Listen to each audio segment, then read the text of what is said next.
তাহলে আমরা একটু জেনে নেওয়ার চেষ্টা করব যে কোন অনুষদে কি কি বিষয়ে পড়ানো হয় বা কোন বিষয়ে শিক্ষা দেওয়া হয়। প্রথমে দেখো কৃষি অনুষদ। এখানে মাঠ ফসল, উদ্যান ফসলের চাষাবাদ প্রযুক্তি বিষয়ে পড়ানো হয়। তারপরে মাটির স্বাস্থ্য কীভাবে সুরক্ষা করতে হবে, মাটির ফার্টিলিটি, প্রোডাক্টিভিটি কীভাবে ঠিক রাখা যায়।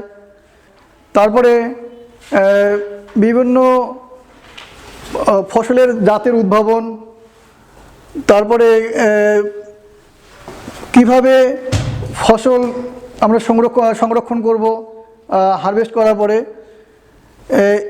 এই বিষয়গুলো এখানে শিক্ষা দেওয়া হয়।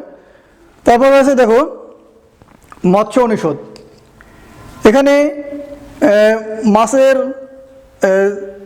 বিভিন্ন প্রকার মাছের চাষ পদ্ধতি, তারপরে মাছের জাতের উন্নয়ন, তারপরে মাছের আহরিত মাছ কীভাবে সংরক্ষণ করব, প্রক্রিয়াজাতকরণ করব সে সম্পর্কে এখানে, তারপরে মাছের বিভিন্ন রোগবালাই সম্পর্কে এখানে পড়ানো হয়। তারপর দেখো পশু চিকিৎসা অনুষদ অর্থাৎ ভেটেরিনারি অনুষদ। এই অনুষদে ছাত্রছাত্রীদের পশুর বিভিন্ন রোগবালাই সম্পর্কে শিক্ষা দেওয়া হয়। তারপরে পশুর শারীরিক এবং জৈবিক বিষয় এখানে পড়ানো হয়। তারপরে পশুর বংশবিস্তার অর্থাৎ জেনেটিক্স বা কলিতত্ত্ব বা জাতের উন্নয়ন সম্পর্কে এখানে পড়ানো হয়। তারপর দেখো পশুপালন বলতে এখানে পশু এবং গৃহপালিত পশু এবং পাখির লালন পালন, তারপর কীভাবে ফার্ম ম্যানেজমেন্ট, তারপরে এদের জাতের উন্নয়ন এবং পশু পাখি থেকে আহরিত বিভিন্ন কৃষি পণ্যের সংরক্ষণ, প্রসেসিং, এই বিষয়ে এখানে পড়ানো হয়। তারপর দেখো কৃষি প্রকৌশল ও কারিগরি অনুষদ। কৃষি প্রকৌশল ও কারিগরি অনুষদে শিক্ষার্থীদের বাংলাদেশের আবহাওয়া এবং জলবায়ু, মাটি উপযোগী, আর্থসামাজিক অবস্থা উপযোগী বিভিন্ন প্রকার কৃষি যন্ত্রপাতি উদ্ভাবন,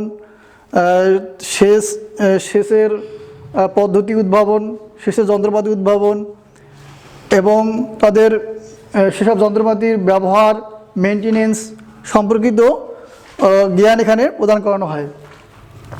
তারপরে কৃষি অর্থনীতি এবং গ্রামীণ সমাজবিজ্ঞান অনুষদ। এই অনুষদে শিক্ষার্থীদের কৃষি পণ্য উৎপাদনের সংক্রান্ত আয় ব্যয়, কৃষি পণ্য প্রক্রিয়াজাতকরণ অর্থাৎ উৎপাদন এবং বিপণন সম্পর্কে এখানে শিক্ষার্থীদের জ্ঞান দেওয়া হয়। তাছাড়াও কৃষি সমবায় সম্পর্কিত জ্ঞান এখানে প্রদান করানো হয়। তো এখানে এই যে আমরা 6টা অনুষদ দেখতে পাচ্ছি, এই 6টি অনুষদে সর্বমোট 43টি বিষয় এখানে ছাত্রছাত্রীর জ্ঞান দেওয়ানো হয়, এখানে পড়ানো হয়। এই অনুষদগুলো থেকে কৃতি শিক্ষার্থীরা পরবর্তীতে স্নাতকোত্তর পর্যায়ে অর্থাৎ মাস্টার্স ডিগ্রি তারা যে কোনো একটি বিষয়ে, এই 43টি বিষয়ের থেকে যে কোনো তাদের পছন্দ মতো যে কোনো একটি বিষয় থেকে তারা কি করতে পারে, মাস্টার্স ডিগ্রি নিতে পারে। আবার যারা আরও বেশি ডিগ্রি নিতে আগ্রহী তারা কি করতে পারে, তারা পরবর্তীতে এই বিষয়গুলো থেকে পিএইচডি ডিগ্রি অর্জন করতে পারে। তো এটি হচ্ছে তার শিক্ষাদান কার্যক্রম। আমরা তাহলে বাংলাদেশ কৃষি বিশ্ববিদ্যালয়ের শিক্ষাদান কার্যক্রম সম্পর্কে জানতে পারলাম। এবার আমরা জানার চেষ্টা করব গবেষণা কার্যক্রম সম্পর্কে। বাংলাদেশ কৃষি বিশ্ববিদ্যালয়ে 2 ধরনের গবেষণা করে থাকে। একটি হলো ডিগ্রি সংক্রান্ত গবেষণা আর একটি হলো প্রকল্প গবেষণা। ডিগ্রি সংক্রান্ত গবেষণা অর্থাৎ যে সকল শিক্ষার্থী কৃষিতে স্নাতক ডিগ্রি নেওয়ার পরে তারা মাস্টার্স করতে চায়, মাস্টার্স তাদেরকে অবশ্যই গবেষণা কার্যে অংশগ্রহণ করতে হয়। সেখানে মাস্টার্সে 3 সেমিস্টার রয়েছে, 1 সেমিস্টার তাদের পুরোপুরি গবেষণা করতে হয়। এইখানে যে আমরা 43টি বিষয়ে জানতে পারলাম, যারা মাস্টার্স করবে তারা এই যে কোনো একটি বিষয়ের উপরে এখানে গবেষণা কার্যক্রম পরিচালনা করবে। এই গবেষণা কার্যক্রম তদারকির জন্য রয়েছে উচ্চশিক্ষা ও গবেষণা কমিটি। এই কমিটি তাদের গবেষণা কার্যক্রম তদারকি করে থাকে। সাধারণত এখানে কমিটিতে রয়েছে, এখানে এই যে অনুষদগুলো আমরা দেখলাম, এই অর্থাৎ 43টি যে বিভাগ রয়েছে, বিষয় রয়েছে, এই 43টি বিষয়ের 43টি বিষয় কিন্তু ডিপার্টমেন্ট রয়েছে, অর্থাৎ বিভাগ রয়েছে। এই বিভাগীয় শিক্ষকগণ এই গবেষণা কার্যক্রম তারা তদারকি করে থাকে। এখানে তাদের যে বিষয়ে গবেষণা করতে দেওয়া হয় সেই গবেষণার উপরে তাদের থিসিস পেপার জমা দিতে হয়। সেই থিসিস পেপার বা তাদের গবেষণা যদি ফলপ্রসূ হয় তবেই তারা কিন্তু কি করতে পারে, মাস্টার্স ডিগ্রি অর্জন করতে পারে। আমরা এখানে সাধারণ যে মাস্টার্স আর এই কৃষিতে মাস্টার্সের মধ্যে এখানেই পার্থক্য রয়েছে। এখানে তাদেরকে কি করতে হয়, গবেষণা করতে হয়। শুধু একাডেমিক পরীক্ষা দিয়ে পাশ করলে হবে না, তাদেরকে গবেষণা কার্যক্রমে অংশগ্রহণ করতে হয়। এই গবেষণা কার্যক্রমে অংশগ্রহণ করার মধ্য দিয়ে তারা কিন্তু কি হয়, তারা কিন্তু গবেষক হওয়ার পর্যায়ে উপনীত হয়। পরবর্তীতে তারা যদি পিএইচডি ডিগ্রি অর্জন করতে চায় তাহলে এই গবেষণা কার্যক্রম তাদেরকে কি পিএইচডি ডিগ্রি অর্জন করতে খুব হেল্প করে। তাহলে আমরা এখানে দেখলাম যে ডিগ্রি সংক্রান্ত একটা গবেষণা, আরেকটি রয়েছে প্রকল্প গবেষণা। প্রকল্প গবেষণা কার্যক্রম একটি বিশ্ববিদ্যালয়ের অন্যতম প্রধান কার্যক্রম। আমরা বিশ্ববিদ্যালয় এবং কলেজের মধ্যে পার্থক্য এখানেই করব। বিশ্ববিদ্যালয়ে গবেষণার জন্য বিভিন্ন প্রকল্প গ্রহণ করা হয়। এই প্রকল্পের মাধ্যমে বিশ্ববিদ্যালয় থেকে নতুন নতুন জ্ঞান সৃষ্টি করানো হয়। এখানে নতুন নতুন প্রযুক্তি, নতুন নতুন জ্ঞান, অর্থাৎ যে জ্ঞানটি বিশ্বে পূর্বে ছিল না সেই জ্ঞানের এখানে জন্ম দেওয়া হয়, সৃষ্টি করা হয়। এটি কিন্তু বিশ্ববিদ্যালয়ের একটা অন্যতম প্রধান কার্যক্রম। যে বিশ্ববিদ্যালয়ে যত বেশি গবেষণা করা হয় সে বিশ্ববিদ্যালয় তত বেশি মানসম্পন্ন বিশ্ববিদ্যালয়। আমি তোমাদের আগেই বলেছি যে web metrics ranking of the world universities এর সমীক্ষায় 2017 সালে বাংলাদেশ কৃষি বিশ্ববিদ্যালয় বাংলাদেশের শ্রেষ্ঠ বিশ্ববিদ্যালয় হিসাবে স্বীকৃতি লাভ করে। এর পিছনে কিন্তু এই যে তার প্রকল্প গবেষণা এটি তাকে সে পর্যায়ে নিয়ে গেছে। তাহলে আমরা এখানে লক্ষ্য করলাম যে বিশ্ববিদ্যালয়গুলোর একাডেমিক পড়ালেখার পাশাপাশি কী থাকতে হবে, বিভিন্ন প্রকার জ্ঞান উদ্ভাবনের জন্য এখানে গবেষণা কার্যক্রম থাকতে হবে। তো এই গবেষণা কার্যক্রমটি পরিচালনা করে দেখো একটি সংগঠন, নাম হচ্ছে বাউরেস, অর্থাৎ Bangladesh agricultural university research system. আমরা ডিগ্রি সংক্রান্ত গবেষণা কমিটিকে দেখলাম, উচ্চশিক্ষা ও গবেষণা কমিটি, আর প্রকল্প গবেষণার জন্য রয়েছে কি বাউরেস, হ্যাঁ, বাংলাদেশ কৃষি বিশ্ববিদ্যালয় রিসার্চ সিস্টেম। তারা এই গবেষণার ব্যবস্থাপনা তত্ত্বাবধান, অর্থাৎ এখানে তারা মনিটরিং করে থাকে। বাংলাদেশ কৃষি বিশ্ববিদ্যালয় সৃষ্টির লগ্ন থেকে আজ অবধি অসংখ্য গবেষণা তারা চালিয়েছে বাংলাদেশের কৃষি প্রযুক্তি উদ্ভাবনের ক্ষেত্রে। আমি তাদের এসব গবেষণা কার্যক্রমের মধ্য দিয়ে তারা অসংখ্য প্রযুক্তি আমাদেরকে তারা উপহার দিয়েছে।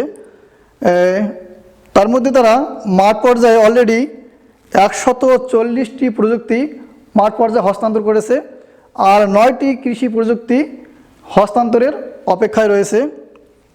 আমি 140টি প্রযুক্তির নাম এখানে বলতে পারবো না, উল্লেখযোগ্য কিছু প্রযুক্তি আমি তোমাদেরকে শুনিয়ে দিচ্ছি। এখানে তারা ধানের 3টি জাত উদ্ভাবন করেছে। একটি হলো বাউধান 2, বাউধান 16, বাউধান 63। এই ধান 3টি কিন্তু উচ্চ ফলনশীল ধানের জাত। তারপরে তারা বাউকুল, আপেলকুল এই প্রযুক্তিগুলো উদ্ভাবন করেছে। তারপরে সরিষার উন্নত জাত সম্পদ সম্বল, তারপরে বাউ M 395, 396। তারপরে মুখী কচুর 3টি জাত 82, দৌলতপুরি, লতিরাস। তারপরে সয়াবিনের জাত ব্রাক, ডেভিস। তারপরে রয়েছে মাগুর এবং শিং মাছের কৃত্রিম প্রজনন পদ্ধতিতে পোনা উৎপাদন। তারপরে আছে খাসায় মাছ চাষ। তারপরে রয়েছে সোলার ড্রায়ার, অর্থাৎ যদি আবহাওয়া মেঘলা থাকে বা বৃষ্টি হয় তাহলে আমরা কিভাবে ঘরের মধ্যে থেকে আমাদের ফসলগুলো শুকিয়ে নেব, সেটাকে বলা হচ্ছে সোলার ড্রায়ার। রয়েছে সয়েল টেস্টিং কিট, অর্থাৎ মাটির pH, মাটির উর্বরতা কীভাবে নির্ণয় করব সেটা তারা কিট উদ্ভাবন করেছে। সেটা মাঠ পর্যায়ে এই সঙ্গে সঙ্গে কাজটা করা যাবে। তারপরে রয়েছে অণুজীব সার। তারপরে রয়েছে পেয়ারার মড়ক নিবারণ প্রযুক্তি। তারপরে রয়েছে বিভিন্ন প্রকার উন্নত মানের লাঙ্গল। তারপরে রয়েছে মুরগির রানীক্ষেত রোগের ভ্যাকসিন উদ্ভাবন। তারপরে এই ধরনের আরও অনেক প্রযুক্তি তারা আমাদের উপহার দিয়েছে।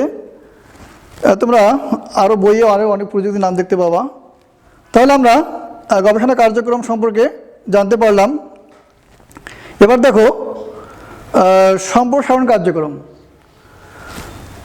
সম্প্রসারণ কার্যক্রম অর্থাৎ বাংলাদেশ কৃষি বিশ্ববিদ্যালয় যে প্রযুক্তিগুলো উদ্ভাবন করে সেই প্রযুক্তিগুলো কৃষকের কাছে হস্তান্তর করার জন্য যে কার্যক্রম পরিচালনা করে সেটি হচ্ছে সম্প্রসারণ কার্যক্রম।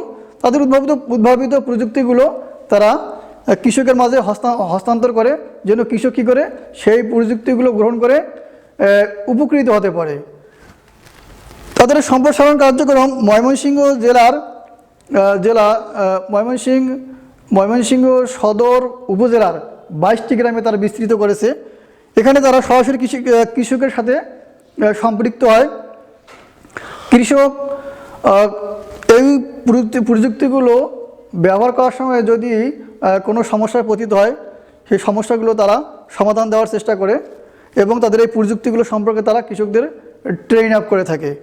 তাহলে এটি হচ্ছে সরাসরি বিশ্ববিদ্যালয় এবং কৃষকদের মধ্যকার একটি কার্যক্রম। তারপর আছে দেখো প্রশিক্ষণ কার্যক্রম। শুধু কৃষি বিশ্ববিদ্যালয় শিক্ষাদান কার্যক্রমে করে থাকে না, তাদের যে সকল শিক্ষার্থী বিশ্ববিদ্যালয় থেকে পাশ করে সেই শিক্ষার্থীরা যাতে বেকার বসে না থাকে, তারা যেন কর্মমুখী হয়, সেজন্য তারা ডিগ্রি দেওয়ার পরপরেই একটা প্রশিক্ষণের ব্যবস্থা করে থাকে, যেটির নাম হচ্ছে কি GTI অর্থাৎ গ্র্যাজুয়েট ট্রেনিং ইনস্টিটিউট। এই ইনস্টিটিউটের মাধ্যমে তারা প্রশিক্ষণ নিয়ে যদি কেউ কর্মসংস্থানে নিয়োজিত হতে চায়, ইনভলভ হতে চায়, তাহলে তারা এখান থেকে ট্রেনিং নিয়ে আত্মকর্মসংস্থানে নিজেকে নিয়োজিত করতে পারে। তাছাড়া রয়েছে আর্থসামাজিক গবেষণা ও প্রশিক্ষণ bureau, bureau of research training and consultation. এই সংগঠনগুলোর মাধ্যমে তারা কি করে থাকে, এই যে জিটিআই আর্থসামাজিক গবেষণা ও প্রশিক্ষণ bureau, bureau of research training, যে বাংলাদেশ কৃষি বিশ্ববিদ্যালয় ছাত্রছাত্রীদের বা তাদের পাশকৃত ছাত্রছাত্রীদের কৃষি পেশার সাথে সম্পৃক্ত বিভিন্ন কর্মচারী, কর্মকর্তা, গবেষক, ব্যাংকার, সাংবাদিক, হ্যাঁ, এবং প্রশিক্ষক, তাদেরকেও তারা ট্রেনিং দিয়ে থাকে। তাহলে এই হলো বাংলাদেশ কৃষি বিশ্ববিদ্যালয় বাকৃবি বা বিএইউ ময়মনসিংহের কার্যাবলী। একটি উন্নত মানের বিশ্ববিদ্যালয়ের যে সকল কার্যাবলী থাকা প্রয়োজন বাংলাদেশ কৃষি বিশ্ববিদ্যালয়ের মধ্যে আমরা সবগুলোই দেখতে পাই। এজন্য বাংলাদেশ কৃষি বিশ্ববিদ্যালয় বাংলাদেশের অন্যতম একটি শ্রেষ্ঠ বিশ্ববিদ্যালয়। আমরা যাদের বাংলাদেশ, তোমরা যারা ইন্টারমিডিয়েট পাশ করে বাংলাদেশ কৃষি বিশ্ববিদ্যালয়ে পড়ার সুযোগ রয়েছে, তারা বাংলাদেশ কৃষি বিশ্ববিদ্যালয়ে ভর্তি হওয়ার জন্য চেষ্টা করবা, বা অথবা বাংলাদেশের আরও যেসব কৃষি বিশ্ববিদ্যালয় রয়েছে সেখানে ভর্তি হয়ে কৃষি বিষয়ে ডিগ্রি গ্রহণের পাশাপাশি এ বিষয়ে অধিক জ্ঞান আহরণের জন্য আমি তোমাদের বলবো। তো আজকে ক্লাস এ পর্যন্তই। তোমরা সবাই ভালো থেকো, সুস্থ থেকো। আগামী ক্লাসে আবার দেখা হবে ইনশাল্লাহ। ধন্যবাদ তোমাদেরকে। আল্লাহ হাফেজ।